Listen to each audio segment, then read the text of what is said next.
Thank you very much for inviting me this weekend, Howard. Is this loud enough, actually? It's okay, yeah? Okay. So thank you for inviting me to the conference, Howard. I really appreciate this. It's the first time I've presented on this subject. I was supposed to be doing it at Megalithomania. Merci de m'avoir invité ici, Howard. C'est la première fois que je présente ce sujet et j'en suis très heureux. So, when traveling to America, not many people really expect to find hundreds of megalithic sites. Quand on va aux États-Unis, très peu de gens s'attendent à trouver des sites mégalithiques. But in the region of New England, which is up on the northeast kind of coast, that area, there's a huge amount of chambers and dolmens and even potential stone circles as well. Dans la Nouvelle Angleterre, il y a une énorme quantité de chambres, de pierres, enfin je ne sais pas comment traduire ça, ce ne sont pas des dolmens, ce ne sont pas des cavernes, ce sont des constructions, des salles, de salles creusées dans la terre, mais qui sont fabriquées en pierre. Donc, je ne sais pas comment on dit ça en français. C'est là. Et donc il y a énormément de ces, disons, des chambres de pierre, de dolmens bien sûr, et de sites mégalithiques. Donc beaucoup de cercles mégalithiques dans toute la Nouvelle-Angleterre. So in the spirit of the late and great John Michel, I went to New England. I was involved in a conference over there, and I had an opportunity to spend about a month traveling around all the megalithic sites. Donc je suis allé aux États-Unis à l'occasion d'un congrès et j'ai eu l'occasion de visiter tous ces sites néolithiques. And generally, it's not accepted by the academics or the historians or the archaeologists that there's anything significant in New England, and yet personally I managed to visit about 40 quite impressive megalithic sites. Généralement, dans le monde académique, c'est absolument pas accepté qu'il y ait des sites mégalithiques en Nouvelle-Angleterre. C'est une théorie qui est complètement rejetée. Et lui a eu l'occasion d'en découvrir 40. Okay, so this is where I began my journey, which is in Burlington in Vermont. And I basically travelled, my whole journey was kind of around this kind of area, and going a little bit further into New York State as well. I didn't have a chance to go to Maine, though. Il est donc parti de Burlington dans le Vermont, comme il vous l'a montré, et ensuite est descendu vers l'est, vers le sud-est, en passant par New Hampshire, le Massachusetts, et a terminé au niveau de pratiquement à New York, à New Haven. Ouais. So these are just some of the subjects we're going to look at today. Alors voilà les sujets qu'il va traiter, les chambres et les pierres dressées du Vermont, le Stonehenge des États-Unis dans le New Hampshire, les collines qui rugissent un Nashoba, ça c'est dans le même, le Rhode Island et le fameux roc de Dighton, les dolmens et les chambres de l'État de New York, Ganjiwamp, je ne sais pas trop ce que c'est, et les moines. What is Ganjiwamp? Is it a site or is it Yes. a monument? It's a site. It's a site, yeah. Bon, c'est un site qui s'appelle Ganjiwamp, et les moines irlandais.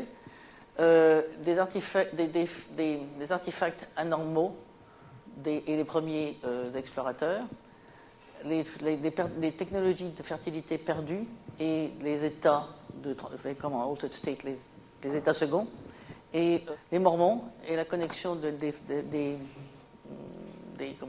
constructeurs de la Lune, rewriting et réécrivons l'histoire de l'Amérique. So this was the first site that I had a chance to visit, and it's called Calendar One, and it's in South Royalton, Vermont. Donc ça c'est le premier site qu'il a visité à South Royalton dans le Vermont, dans lesquels il a découvert 8 chambres en tout. So this is the chamber, which you can barely kind of see properly. Alors here. voilà ce qu'il appelle une chambre en réalité. Au lieu d'être à la surface de la terre comme les dolmens, c'est creusé dans le sol. And this is a carved rock with what looks like kind of Ogham inscriptions on it. Et ça c'est un roc qui a été creusé et il dit que ça. And this is just a shot from inside the chamber. It's no particular alignment in this shot, but it just shows you the huge slabs you get like, on the ceilings of the chambers. À l'intérieur d'une des chambres, il vous montrer la taille des dalles qui constituent le toit. C'est tout à fait comme dans nos cairns en fait. You can also see the carvings here, all these Alors, notches. on voit les gravures sur le toit. And this appears in many of the chambers that I've visited. Et il y a de telles gravures dans beaucoup des chambres qu'il a visitées, des salles qu'il a visitées. Although many archaeologists claim they're plough marks. Not there what? from a plough. Ah bon? Farm Oui, d'accord, I equipment. understand, I just didn't hear. Lui, là, il est convaincu que ce sont des gravures préhistoriques, mais la plupart des locaux disent que c'est pas vrai, que ce sont des marques de charrues. So how they got in there and turned the plough upside down, I'm not sure. Ils se demandent lui, comment on a pu mettre la charrue à l'envers. C'est là. And very near Calendar 1, there's a lot more to Calendar 1 yet, but very near Calendar 1, that particular chamber is this here, which is a Mormon temple. Dans le site qui s'appelle le Calendar One, là, c'est tout près d'un temple de Mormon. Que vous voyez là. And Joseph Smith, who founded Mormonism, he actually grew up around this area of Calendar 1 in Vermont. Le fondateur de la religion des Mormons, John Smith, est né dans cette région-là, dans le Vermont. And Joseph Smith is a very interesting subject to study because he found some what appear to be bronze or gold tablets with inscriptions and an ancient history of America and the world on it. He found what? Tablets of what? Sort of bronze, he claimed to have found bronze tablets Bronze with tablets. gold Okay. and other things. Il dit que ce Joseph Smith, le fondateur de la religion des Mormons, est un personnage très intéressant parce qu'il a découvert des dalles, enfin, des tablettes de bronze qui étaient gravées. Et il paraît-il, ce serait des... And we'll speak a little bit more about Joseph later. Il va en parler un peu plus. So further up, about half a mile from there, going up the hill into the proper area of the Calendar 1 chamber, we start finding certain stones. À peu près à 1,5 kilomètre au nord de ce site, on commence à trouver ces pierres gravées. As usual from archaeologists, it's just claimed to be a ritual landscape. Pour tous les archéologues, on considère que c'est un paysage de site rituel. This one here, this shows you, it's actually on top of the chamber, and there's actually a hole, a square hole that goes down into the chamber.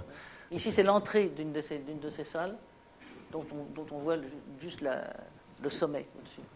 This is a notched stone, which they think is on one of the alignments. Ça, c'est une de ces pierres qui est creusée et qui est en ligne avec l'entrée de la chambre. C'est aligné avec l'entrée de la chambre. This is from inside the chamber, and obviously it must have been the morning because I'm falling asleep. Yeah, so. Mais il est juste à l'intérieur de la chambre, de la salle. Il dort. And this is sort of the classic sort of chamber that you find in New Là, England. c'est le style le plus classique de ces salles, complètement creusées. And you find these, there's something like about 400 or 500 have been recorded.